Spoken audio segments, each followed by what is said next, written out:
রোমাঞ্চকর ফাইনালে Copa del রের শিরোপা জিতেছে বার্সেলোনা। সেভিয়ায় এল ক্লাসিকোতে রিয়াল মাদ্রিদকে ৩-২ গোলে হারিয়ে মৌসুমের প্রথম শিরোপা নিজেদের করে নিয়েছে হ্যান্সি ফ্লিকের দল। সেই সাথে সব মিলিয়ে নিজেদের নামের পাশে ৩২টা ট্রফিও এখন কাতালানদের। এল ক্লাসিকো নামেই যেন উত্তেজনা, তার উপর কোপা দেল রের ফাইনাল। ক্লাব ফুটবল প্রেমীরা এমন রাতের জন্য যেমন অপেক্ষা করেন, মাঠের লড়াই দিয়ে সেটারই উত্তর দিয়েছেন খেলোয়াড়রা।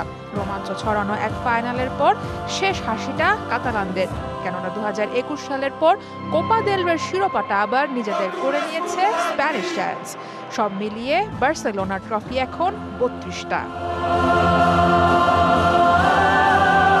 ফাইনালের আগে এই ম্যাচের উত্তেজনা ছিল আকাশচুম্বী। রেফারি বিতর্ক ছাপিয়ে সেই আগুন ছড়িয়েছে মাঠের খেলাতে। ৫ গোল আর রিয়ালের ৩ লাল কার্ডের এক ম্যাচ। মাঠের বাইরের ইস্যু নিয়ে খেলতে নেমে প্রথমার্ধে একেবারেই ছন্দে ছিল না কার্লো আনচেলত্তির ছেলেরা। All time Roma. Taste it, love it. মৌসুমের আগের দুই এল ক্লাসিকোর মতো হ্যান্সি ফ্লিকের ট্যাকটিক্স লস ব্লাঙ্কোসদের রীতিমতো কোণঠাসা করে রাখে।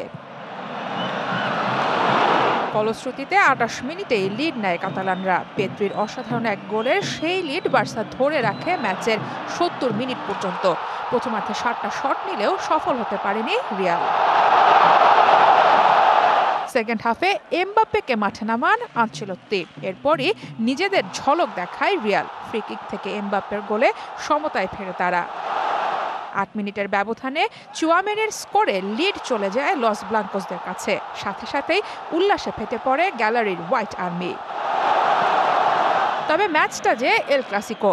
৮৪ মিনিটে আবারও কাতালানদের দাপট। গোল করেন ফেরান তোরেস। ২-২ সমতায় ম্যাচ গড়ায় অতিরিক্ত সময়ে।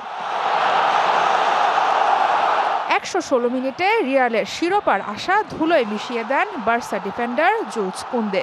লুকা মদ্রিচের পাস থেকে এই ফ্রেঞ্চের শটেই শিরোপা নিজেদের করে নেয় Barcelona. Sara Mahbub, DBC news desk.